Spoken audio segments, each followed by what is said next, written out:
ॐ श्री विष्णवे नमः। ध्यानम् शान्ताकारं भुजगशयनं पद्मनाभं सुरेशं विश्वाधारं गगनसदृशं मेघवर्णं शुभांगं लक्ष्मीकान्तं कमलनयनं योगिभिर्ध्यानगम्यं वन्दे विष्णुं भवभयहरं सर्वलोकैकनाथम्। ॐ श्री परमात्मने नमः। अथ विष्णु सहस्रनाम स्तोत्रम्। यस्य स्मरणमात्रेण जन्म संसार बन्धनात् विमुच्यते। नमस्तस्मै विष्णवे प्रभविष्णवे। नमः समस्तभूतानामादिभूताय भूभृते अनेकरूपरूपाय विष्णवे प्रभविष्णवे। वैशम्पायन उवाच श्रुत्वा धर्मान् शेषेण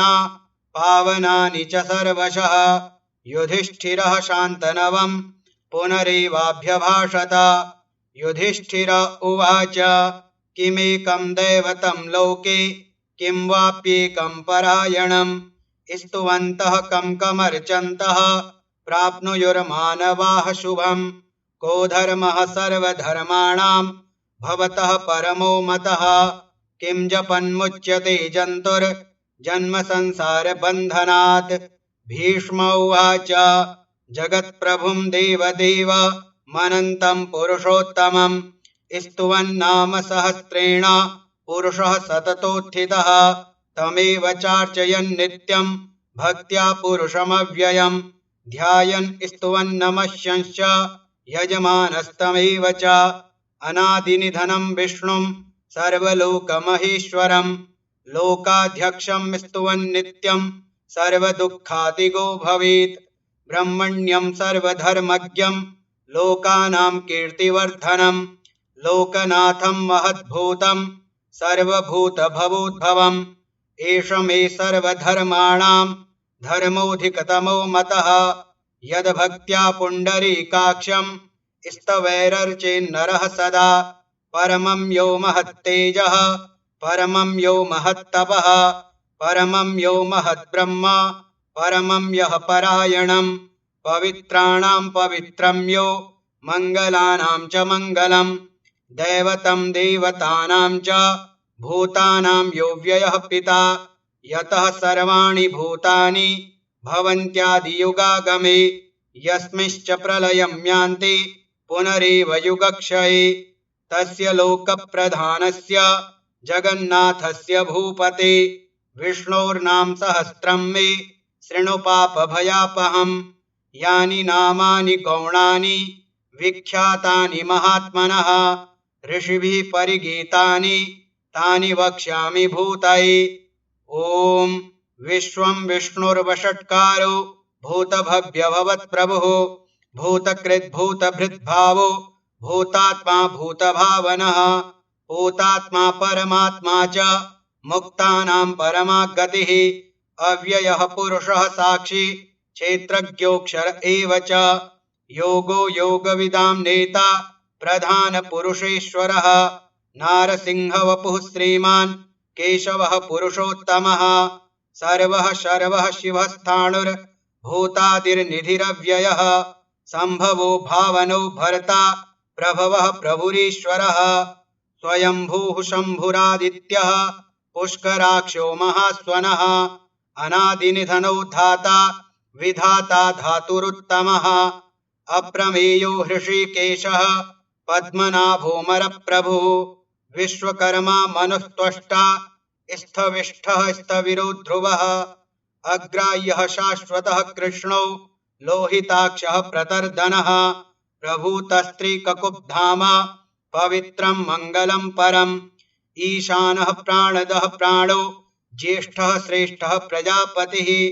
हिरण्यगर्भो भूगर्भो माधवो मधुसूदनः ईश्वरो विक्रमी धन्वी मेधावी विक्रमः क्रमः अनुत्तमो दुराधर्षः कृतज्ञः कृतिरात्मवान् सुरेशः शरणं शर्मा विश्वरेताः प्रजाभवः अह संवत्सरो व्यालः प्रत्ययः सर्वदर्शनः अजः सर्वेश्वरः सिद्धः सिद्धिः सर्वादिरच्युतः वृषाकपिरमेयात्मा सर्वयोगविनिःसृतः वसुर्वसुमनाः सत्यः समात्मा संमितः समः अमोघः पुण्डरीकाक्षो वृषकर्मा वृषाकृतिः रुद्रो बहुशिरा बभ्रुर्विश्वयोनिः शुचिस्रवाः अमृतः शाश्वतः स्थाणुर्वरारोहो महातपाः सर्वगः सर्वविद्भानुर्विश्वक्सेनो जनार्दनः वेदो वेदविदव्यङ्गो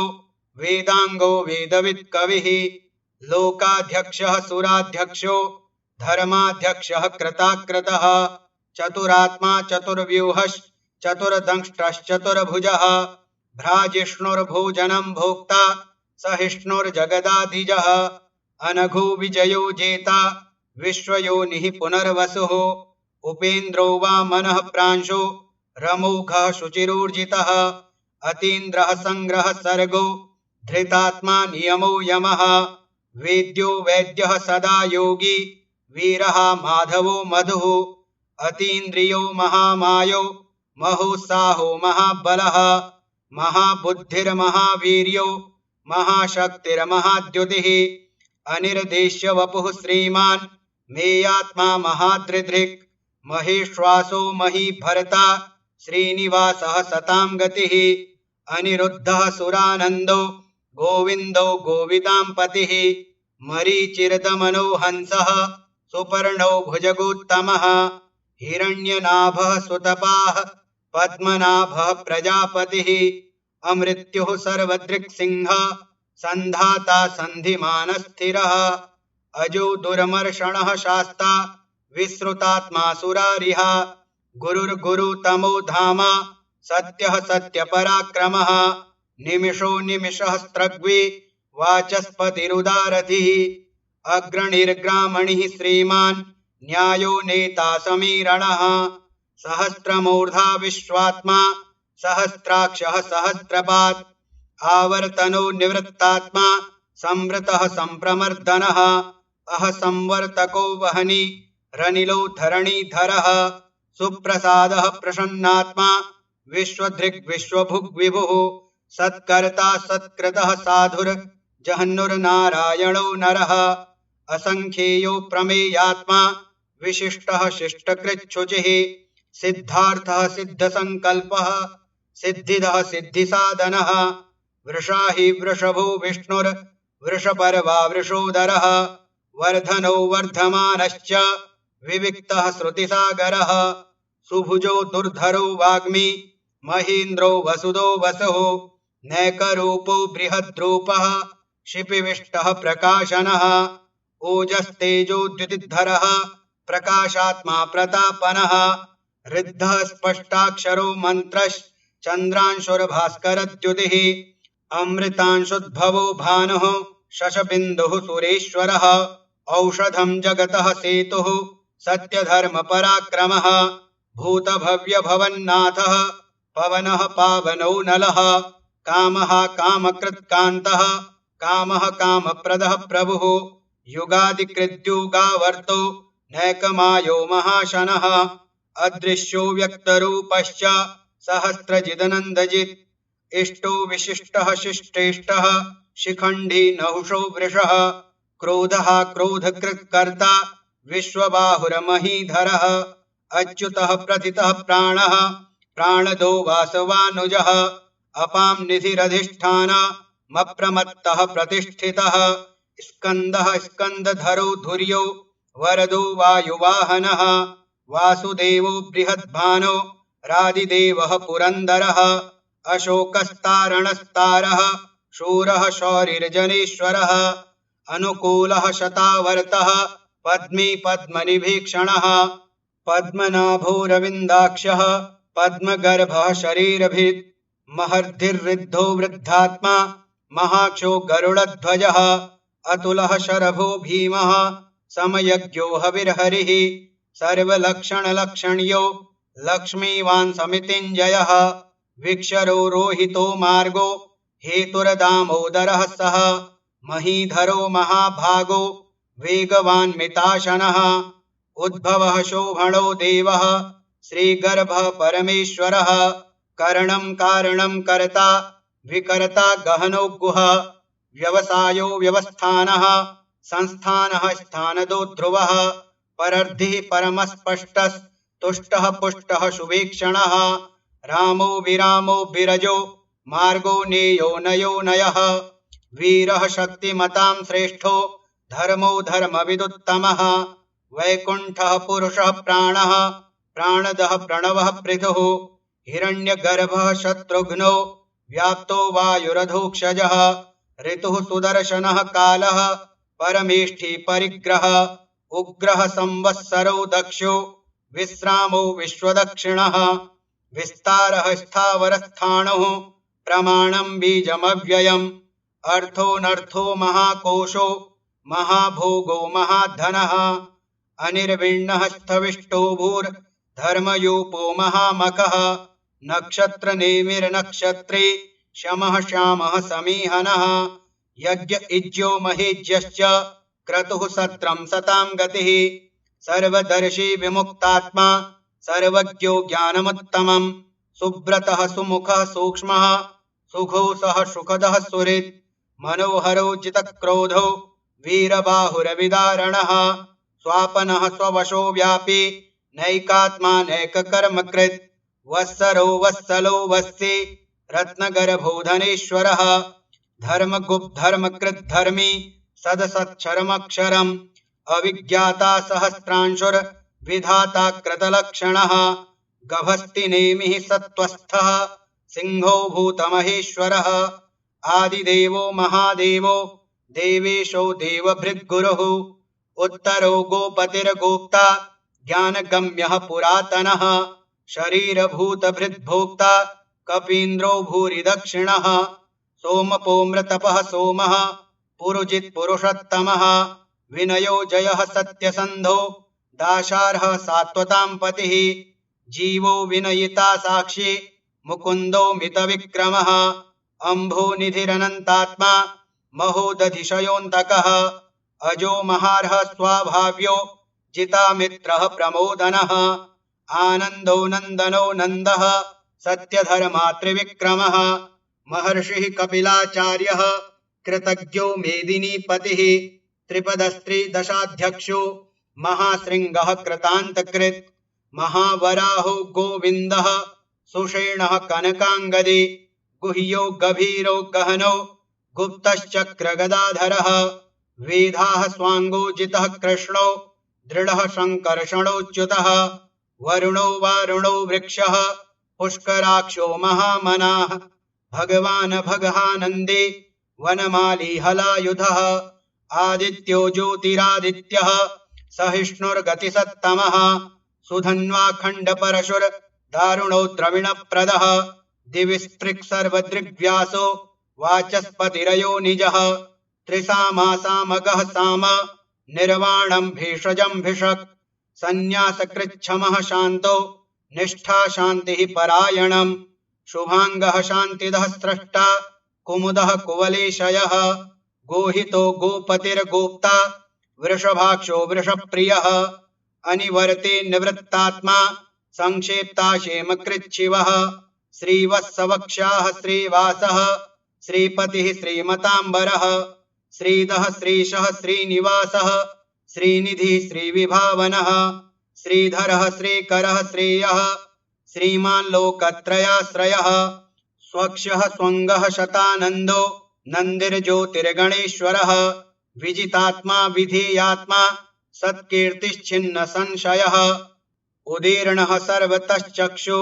रनीशः शाश्वतस्थिरः भूषयो भूषणो भूतिर्विशोकः शोकनाशनः अर्चिस्मानर्चितः कुम्भो विशुद्धात्मा विशोधनः अनिरुद्धो प्रतिरथः प्रद्युम्नो मितविक्रमः कालनेमिनिहावीरः शौरिः शूरजनेश्वरः त्रिलोकात्मा त्रिलोकेशः केशवः केशिहा हरिः कामदेवः कामपालः कामी कान्तः कृतागमः अनिर्देश्य वपुर्विष्णुर्वीरोऽनन्तो धनञ्जयः ब्रह्मण्यो ब्रह्मकृद् ब्रह्म विवर्धनः ब्रह्मविद् ब्राह्मणो ब्रह्मी ब्रह्मज्ञो ब्राह्मणप्रियः महाक्रमो महाकर्मा महातेजा महोरगः महाक्रतुर्महायज्वा महायज्ञो महाहविः स्तव्यः स्तवप्रियः स्तोत्रम् स्तुतिः स्तोतारणप्रियः पूर्णः पूरयिता पुण्यः पुण्यकीर्तिरनामयः मनोजवस्तीर्थकरो वसुरेता वसुप्रदः वसुप्रदो वासुदेवो वसुर्वसुमना हविः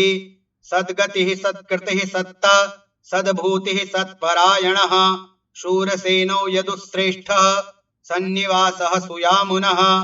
भूतावासो वासुदेवः सर्वासु निलयो नलः दर्पः दर्पदो दृप्तो दुर्धरोऽथा पराजितः विश्वमूर्तिर्महामूर्तिर्दीप्तमूर्तिरमूर्तिमान् अनेकमूर्तिरव्यक्तः शतमूर्तिः शताननः एको नैकः सवः कः किं यत्तत्पदमनुत्तमम् लोकबन्धुर्लोकनाथो माधवो भक्तवत्सलः सुवर्णवर्णो हेमाङ्गो वराङ्गश्चन्दनाङ्गदी वीरः विषमः शून्यो घृताशीरचलश्चलः अमानी मानदो मान्यो लोकस्वामी त्रिलोकधृक् सुमेधा मेधजो धन्यः सत्यमेधाधराधरः तेजो वृषोद्युतिधरः सर्वशस्त्रभृताम्बरः प्रग्रहो निग्रहो व्यग्रो नैकशृङ्गो गदाग्रजः चतुर्मूर्तिश्चतुर्बाहुश्चतुर्व्यूहश्चतुर्गतिः चतुरात्मा चतुर्भावश्चतुर्वेदविदेकपात् समावर्तो निवृत्तात्मा दुर्जयो दुरतिक्रमः दुर्लभो दुर्गमो दुर्गो दुरावासो दुरारिहा शुभांगो लोकसारंगः सुतन्तुस्तन्तुवर्धनः इंद्रकर्मा महाकर्मा कृतकर्मा कृतागमः उद्भवः सुन्दरः सुन्दो रत्ननाभः सुलोचनः अर्को वाजसनः शृंगे जयन्तः सर्वविजयी सुवर्णबिन्दुरक्षोभ्यः सर्ववागीश्वरेश्वरः महाह्रदो महागर्तो महाभूतो महानिधिः कुमुदः कुन्दरः कुन्दः पर्जन्यः पावनो नीलः अमृताशोऽमृतवपुः सर्वज्ञः सर्वतोमुखः सुलभः सुव्रतः सिद्धः शत्रुजिच्छत्रुतापनः न्यग्रोधोदुम्बरोऽश्वत्थश्चाणूरान्ध्रनिषूदनः सहस्रार्चिः सप्तजिह्वः सप्तैधाः सप्तवाहनः अमूर्तिरनघोचिन्त्यो भयकृद्भयनाशनः अणुर्बृहत्कृशः स्थूलो गुणभृन्निर्गुणो महान् अधृतः स्वधृतः स्वास्यः प्राग्वंशो वंशवर्धनः भारभृत्कथितो योगी योगीशः सर्वकामदः आश्रमः श्रमणः श्यामः सुपर्णो वायुवाहनः धनुर्धरो धनुर्वेदो दण्डो दमयितादमः अपराजितः सर्वसहो नियन्ता नियमो यमः सत्त्ववान् सात्विकः सत्यः सत्यधर्मपरायणः अभिप्रायः प्रियार्होर्ह प्रियकृत्प्रीतिवर्धनः विहाय सगतिर्ज्योतिः सुरुचिरहुतभुग्विभुः रविर्विरोचनः सूर्यः सविता रविलोचनः अनन्तो हुतभुग्भोक्ता सुखदो नैकजोग्रयः अनिर्विण्णः सदा मर्षि लोकाधिष्ठानमद्भुतः सनात् सनातनतमः कपिलः कपिरप्ययः स्वस्तिदः स्वस्तिकृत् स्वस्ति स्वस्तिभुक् स्वस्ति दक्षिणः अरौद्रः कुण्डली चक्रे विक्रम्योर्जितशासनः शब्दातिगः शब्दसः शिशिरः सर्वरीकरः अक्रूरः पेशलो दक्षो दक्षिणः शमिनाम्बरः विद्वत्तमो वीतभयः पुण्यश्रवणकीर्तनः उत्तारणो दुष्कृतिः पुण्यो दुःस्वप्ननाशनः वीरः रक्षणः सन्तो जीवनः पर्यवस्थितः अनन्तरूपोऽनन्तश्रीर्जितमञ्जुरभयापः चतुरस्रो गभीरात्मा विदिशो व्यादिशो दिशः अनादिर्भूर्भुवो लक्ष्मीः सुवीरो रुचिराङ्गदः जननो जनजन्मादिर्भीमो भीमपराक्रमः आधारनिलयो धाता पुष्पहासः प्रजागरः ऊर्ध्वगः सत्पथाचारः प्राणदः प्रणवः पणः प्रमाणं प्राणनिलयः प्राणभृत् प्राणजीवनः तत्त्वं तत्त्वविदेकात्मा जन्म मृत्युजरातिगः भूर्भुवः स्वस्तरुस्तारः सविता प्रपितामहः यज्ञो यज्ञपतिर्यज्वा यज्ञांगो यज्ञवाहनः यज्ञभृद्यज्ञकृद्यज्ञी यज्ञभुग्यज्ञसाधनः यज्ञान्तकृद्यज्ञगुह्य मन्नमन्नाद एव च आत्मयोनिः स्वयं जातो वैखानः सामगायनः देवकीनन्दनः स्रष्टा क्षितिशः पापनाशनः शङ्खभृन्नन्दके चक्रे शारङ्गधन्वा गदाधरः रथाङ्गपाणिरक्षोभ्यः सर्वप्रहरणायुधः ॐ नम इतीदं कीर्तनीयस्य केशवस्य महात्मनः नाम्नां सहस्रं दिव्यानामशेषेण प्रकीर्तितं य इदं शृणुयान् नित्यं यश्चापि परिकीर्तयेत् नाशुभं प्राप्नुयात् किञ्चित् सोमुत्रेह च मानवः वेदान्तगो ब्राह्मणः स्यात् क्षत्रियो विजयी भवेत् धर्मार्थी प्राप्नुयात् धर्ममर्थार्थी चार्थमाप्नुयात् कामानुवाप्नुयात् कामी प्रजार्थी प्राप्नुयात् प्रजाम् भक्तिमान्यः सदोत्थाय शुचिस्तद्गतमानसः सहस्रं वासुदेवस्य नाम्नामेतत् प्रकीर्तयेत् यशः प्राप्नोति विपुलं ज्ञातिप्राधान्यमेव च अचलां श्रियमाप्नोति श्रेयः प्राप्नोत्यनुत्तमं न भयं क्वचिदाप्नोति वीर्यं तेजश्च विन्दति भवत्यरोगो द्युतिमान् बलरूपगुणान्वितः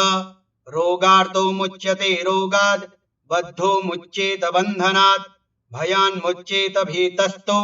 मुच्येतापन्न आपदः दुर्गाण्यतितरत्याशो पुरुषः पुरुषोत्तमम् स्तुवन्नाम सहस्रेण नित्यं भक्तिसमन्वितः वासुदेवाश्रयो मर्त्यो वासुदेवपरायणः सर्वपापविशुद्धात्मा याति ब्रह्म सनातनम् न वासुदेवभक्तानामशुभं विद्यते क्वचित् जन्म मृत्युजरा व्याधि भयं नैवोपजायते इमं स्तवमधीयानः श्रद्धा भक्तिसमन्वितः युज्येतात्मसुखक्षान्ते श्रीधृतिस्मृतिकीर्तिभिः न क्रोधो न च मात्सर्यं न लोभो नाशुभा मतिः भवन्ति कृतपुण्यानां भक्तानां पुरुषोत्तमे द्यौः सच्चन्द्रार्कनक्षत्र खं दिशो भूर्महो दधिः वासुदेवस्य वीर्येण विधृतानि महात्मनः ससुरासुरगन्धर्वं सयक्षोरगराक्षसं जगद्वशे वर्ततेदं कृष्णस्य सचराचरम् इन्द्रियाणि मनोबुद्धिः सत्त्वं तेजो बलं धृतिः वासुदेवात्मकान्याहो क्षेत्रं क्षेत्रज्ञ एव च सर्वागमानामाचारः प्रथमं परिकल्पते आचारप्रभवो धर्मो धर्मस्य प्रभुरच्युतः ऋषयः पितरो देवा महाभूतानि धातवः जङ्गमाजङ्गमं चेदं जगन्नारायणोद्भवं योगो ज्ञानं तथा साङ्ख्यं विद्याः शिल्पादिकर्म च वेदाः शास्त्राणि विज्ञानमेतत्सर्वं जनार्दनात् एको विष्णुर्महद्भूतं पृथग्भूतान्यनेकशः त्रीन् लोकान् व्याप्य भूतात्मा भुङ्क्ते विश्वभुग्व्ययः इमं स्तवं भगवतो विष्णोर्व्यासेन कीर्तितं पठेद्यच्छेत् पुरुषः श्रेयः प्राप्तुं सुखानि च विश्वेश्वरमजं देवं जगतः प्रभवाप्ययं भजन्ति ये पुष्कराक्षं न ते यान्ति पराभवम् ॐ तत्सदिति श्रीमहाभारते शतसाहस्र्यां संहितायां वैयासिक्यामानुशासनिके पर्वणि भीष्मयुधिष्ठिर संवादे श्रीविष्णोर्दिव्यसहस्रनामस्तोत्रं